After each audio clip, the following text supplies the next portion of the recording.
Minasan konnichiwa, o genki desu ka? Apa kabar teman-teman? Nama saya Hiro. Mari kita belajar bahasa Jepang bersama.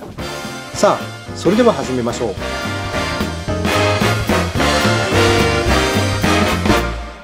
Minggu yang lalu, saya menerima pertanyaan dari teman pelajar channel mengenai cara menulis Nihongo. Hari ini, saya menjelaskan aturan penulisan. Ada dua jenis cara penulisan. Satu, dari atas ke bawah. Dari baris kanan ke kiri. Dua, dari kiri ke kanan. Dari baris atas ke bawah. Sama dengan bahasa Indonesia, bahasa Inggris, dan lain-lain. Media cetak yang ditulis secara satu adalah koran, kebanyakan buku dan majalah sastra, buku yang diisi banyak huruf, buku dan majalah yang dimuat banyak foto, bahasa lain yang ditulis dengan huruf Latin, angka, rumus, table, dan sebagainya ditulis secara dua. Makanya ada dua jenis buku. Satu yang berjilid sebelah kanan. Dua yang berjilid sebelah kiri.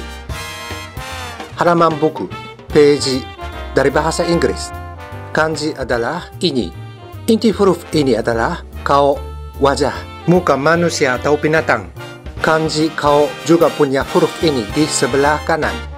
Dari inti ini digunakan dengan makna satu muka buku, yaitu halaman. Waktu kata page, bahasa Inggris masuk ke Jepang, dipilih huruf ini sebagai kanji yang bermakna page. Dipinjam cara bacanya. Kini, kata yang berasal dari bahasa lain ditulis dengan katakana. Tidak dipaksakan ditulis dengan kanji. Pada masa dahulu, huruf ini punya juga cara baca lain. Tetapi kini, tidak ada selain page. Satu kanji punya hanya satu cara baca yang berasal dari bahasa Inggris. Contoh yang sangat jarang. Ditulis peji dengan katakana seperti 15 peji. Dengan kanji 15 peji. Juga dengan singkatan sebagai P15 berarti 15 peji. Baris, gyo, paragraf dalam kalangan ini banyaknya gongyo. Baris ini adalah 15ページの3行目. Ini adalah 25 ページの5行目. Me dengan makna ke bahasa Indonesia. Anda sudah tahu. Surat yang dibuat oleh PC. Contohnya, karangan website, email, surat dalam bisnis, surat-surat dari kantor pemerintah kepada rakyat, dan sebagainya. 99% secara dua. Surat kontrak, surat yang berkaitan hukum dan sebagainya. Surat-surat resmi bisa ditulis secara satu, tetapi kami jarang menemui dalam kehidupan sehari-hari. Cara menulis Nihongo lumayan bebas. Aturan yang kita harus menurut tidak begitu banyak. Pertama, beberapa aturan yang kita harus mengikuti dulu. Spasi untuk membedakan kata dan kata seperti bahasa Indonesia, bahasa Eropa, bukan tidak perlu, tetapi tidak bisa. Akhir kalimat harus ditandakan oleh tanda lingkaran yang kecil di bawah sama dengan titik. Lingkaran ini disebut kuten, disebut umum sebagai maru. Maru artinya bentuk bulat. Tidak penting kalimatnya panjang atau pendek. Walaupun kalimat yang sangat pendek seperti watashi desu, kita harus menandakan akhir kalimat dengan maru. Dalam kalimat yang panjang, boleh ditandakan posisi batasan golongan kata dengan toten yang disebut umum, ten, supaya mudah dibaca. Contoh penggunaan ten, kalimat majemuk yang dibuat dari 3 klausa. Setelah klausa 1 dan klausa 2 ditandakan akhir klausa oleh ten. Setelah klausa 3 ditandakan akhir kalimat oleh maru. Ten di akhir klausa bukan keharusan. Kalau tidak masalah untuk membaca, boleh saja tidak meletak. Boleh juga meletak ten supaya mudah dibaca, walaupun bukan akhir klausa. Dalam contoh kalimat, posisi ini juga akhir klausa, tetapi tidak ada ten karena tidak perlu. Kalimat yang berlanjut, kata yang satu jenis huruf, misalnya seperti ini. Sulit dibaca tanpa tanda batasan kata. Chugok, Hong Kong, 北朝鮮、韓国、台湾、Nihon. Negara dan daerah di Asia Timur yang ditulis dengan kanji bagi kami juga sulit dibaca. Boleh meletak teng antara nama negara dan daerah supaya pembaca mudah membedakan. Tanda seru, tanda tanya, arti dan penggunaannya sama dengan bahasa Indonesia. Tanda seru, kantangfu. Tidak begitu banyak orang tahu kata yang agak sulit ini. Juga exclamation mark bahasa Inggris. Juga disebut umum sebagai bikkuri mark. Tanda tanya, gimonfu. Disebut umum question mark bahasa Inggris sebagai question mark. Keduanya bukan tanda Nihongo asli, tetapi diimpor atau dipinjam dari bahasa Eropa. Makanya tidak ada aturan yang rumit. Kini dipakai umum dalam kalimat Nihongo. Ada juga orang yang tidak menggunakan keduanya. Ditandakan sebutan seseorang dalam kalimat langsung oleh tanda ini. Kangi kakko. Kangi punya inti kunci dan pengait. Kunci ditulis dengan kanji ini. Pengait ini. Suatu benda berbentuk seperti gambar. Kangi dalam kangi kakko berasal dari inti bentuk ini. Sebenarnya, kore ga kangi, kore wa jo. Tetapi disebut umum kangi dengan makna keduanya. Mungkin mirip dengan kata kunci dalam bahasa Indonesia. Kata kerja untuk kangi dengan makna mengunci adalah kangi wo kakeru atau kangi wo suru. Tidak dibutuhkan tanda dalam kalimat tak langsung. Kita akan bahas cara membuat kalimat sebutan orang secara langsung dan tak langsung pada lain kesempatan. Sebenarnya tidak perlu maru yang akhir sebutan dalam kangi kakko. Tetapi juga lumayan banyak orang menandakan akhir dengan maru. Posisinya sebelum kangi kakko belakang. Dipakai juga kangi kakko untuk mengutip perkataan atau kalimat dari buku dan sebagainya. Kadang saya juga menggunakan tanda kurung dalam video. Dipakai untuk menambah informasi. Seperti partikel ni bisa diganti e dalam contoh. Tanda ini bernama kakko. Sepasang tanda buka dan tutup yang menunjuk awal dan akhir sebagian dalam kalimat disebut kakko. Ini namanya kakko. Yang tadi kangi kakko karena berbentuk seperti kangi. Contoh, menambah terjemahan. Rumah sakit, byoin, dokter, ishi, perawat, kangoshi. Nihongo punya banyak kata yang bermakna dokter medis. Soal ini saya menjelaskan dalam blog. Kalau Anda berminat, mohon dibaca. Untuk bersusun beberapa kata benda, dipakai umum juga titik tengah yang disebut nakaguro. Naka, tengah. Guro, dari kuro.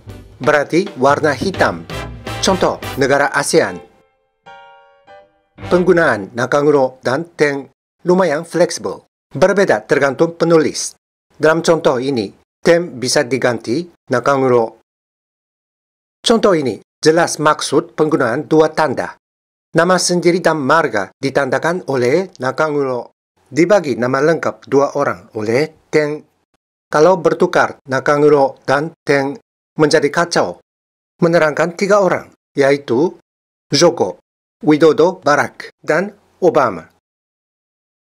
Garis miring disebut slash dari slash. Dipakai umum juga dalam karangan di website dan sebagainya. Saya juga kadang menggunakan untuk menghemat spasi. Selain itu, dipakai juga tanda kurung dan tanda petik, tergantung jenis karangan. Hiragana yang kecil di atas atau sebelah kanan kanji yang menerangkan cara baca kanji bernama furigana. Dipakai furigana untuk nama orang dan nama tempat yang langka. Juga kanji yang tidak digunakan umum. Dalam karangan yang dibuat oleh PC, umumnya dipakai kakko. Kuten yaitu maru, toten yaitu ten, dan kangi kakko. Bertentu arti dan penggunaannya. Selain itu, tidak begitu tetap dan tidak ketat aturannya. Anda tidak usah bingung cara pemakaian berjenis-jenis tanda. Menulis saja dengan bebas. susunan karangan bermacam-macam. Misalnya buku ilmu, surat berkaitan hukum, risalah, dan sebagainya. Karangan formal punya penggunaan kata-kata dan susunan karangan khas. Tetapi karangan informal bebas susunannya. Tidak ada aturan yang cerewet, harus begini mesti begitu. Tergantung orang juga jenis karangan. Kita harus meletak satu huruf spasi di awal karangan dan paragraf dalam semua jenis karangan. Tidak dibutuhkan dalam email. Juga tidak ada aturan ganti baris, tergantung penulis. Poinnya mudah dibaca, mudah dimengerti maksud penulis. Selama era surat pos adalah cara utama komunikasi tulisan. Ditulis frasa formal di awal surat. Tetapi kini, cara komunikasi utama dalam tulisan adalah email. Salam formal awal hampir sudah tidak ada lagi karena repot bagi penulis juga pembaca. Pembicara bahasa pemalas makin menjadi malas. Boleh saja Anda langsung menulis poin. Rata-rata orang Jepang kini lumayan terus terang mengenai soal ini. Saya harap Anda berhati-hati beberapa poin dalam tulisan. Mohon, jangan ditulis bunyi yang tidak punya arti. Contoh yang terkadang tampak adalah eto dan ano. Keduanya hanya bunyi saja dalam lisan, seperti si, ni, dong. Tidak punya arti. Disebut eto, waktu kita mencoba ingat sesuatu atau waktu kita mengatur pemikiran sebelum bicara. Disebut ano, waktu kita baru berbicara terhadap seseorang. Keduanya bunyi untuk mengulur waktu sebelum mulai berbicara. Tergantung situasi, konteks, ekspresi wajah, cara bicaranya, membuat berbagai nuansa. Ada orang yang sering mengeluarkan bunyi jenis ini juga yang tidak pernah. Bagaimanapun, bunyi seperti ini bukan kata yang ditulis. Berhati-hati juga ne, yo, ka, dan sebagainya yang di akhir. Bunyi yang di akhir ini termasuk partikel akhiran yang menambah perasaan dan sikap pembicara terhadap pendengar. Memang, kami sering menggunakan dalam lisan juga dalam tulisan informal. Tetapi, khususnya dalam tulisan terhadap orang yang belum dekat hubungannya, Anda harus berhati-hati. Walaupun Anda bermaksud mengungkapkan keramah tamahan, tidak selalu merasakan penerima enak. Bunyi jenis ini harus digunakan setelah menangkap penggunaan dan nuansanya. Pada lain kesempatan, kita bahas partikel akhiran. Saya memberikan soal PR. Jawaban yang benar dan penjelasannya dalam 052. Inilah contoh kalimat. Anda menambah maru, ten, dan kangikakko di posisi yang benar. Saki adalah kata keterangan yang menyatakan waktu yang belum lama berlalu. Tadi artinya denwa ga kimashita. Salah satu penggunaan kuru. Bisa juga disebut kuru mengenai selain manusia. Anda mengerti artinya ya? Bisa juga disebut tegami ga kuru, tegami surat. Meiru ga kimashita, meiru email. Juga disebut umum aru. Artinya sama. Denwa ga aru, meiru ga arimashita. Entah kenapa tidak disebut tegami ga aru, tegami ga atta dengan makna ini. Yang Yamada-kun mengatakan lewat telepon adalah bagian ini. Iimashita adalah bentuk lampau dari bentuk mas kata kerja yu golongan 1. Artinya, Anda lihat kamus sendiri ya. Akan dimuat contoh kalimat juga di blog. Sampai sini dulu pelajaran hari ini. Saya menyambut pertanyaan dari Anda. Channel ini selalu terbuka. Terima kasih telah menonton. Sampai jumpa lagi di channel Pelajaran Bahasa Jepang. どうもありがとうございます。またお会いしましょう。それでは次回をお楽しみに。